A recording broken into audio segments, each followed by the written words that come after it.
All right, it's June. Let's talk a little bit about Lake Winnebago. I just got done emceeing the Mercury Nationals down in Fond du Lac, and I was able to talk to some of the top finishers down there.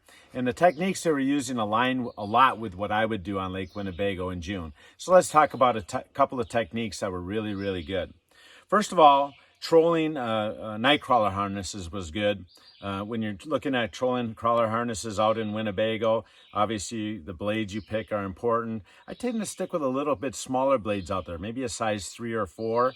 As far as the crawler back here, you can use a real crawler, but I've switched now to using this SR crawler, spinner rig crawler from Berkeley. It's a Gulp product. The nice thing about the SR crawler is the head of it is a little bit thicker material, so it's going to hold the hooks real well. But this tail is just flimsy and flexible, so it's going to have that nice undulation in the water, just like a real night crawler was.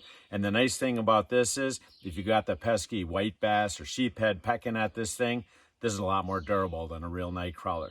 Now you're going to take and run that night crawler harness behind a snap weight. You can either run it as a snap weight with the snap here, or you can just use the guppy weight itself and use it as an inline weight.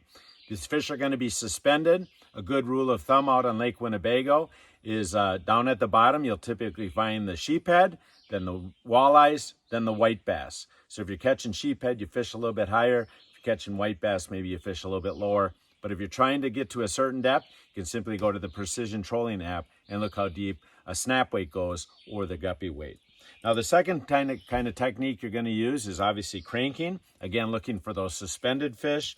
My bread and butter lure is going to be the flicker minnow out on Winnebago right now. Of course, the flicker shads will still work. The jointed flicker shads work. It's just tending like right now, the lake is pushing a little bit more towards these flicker minnows.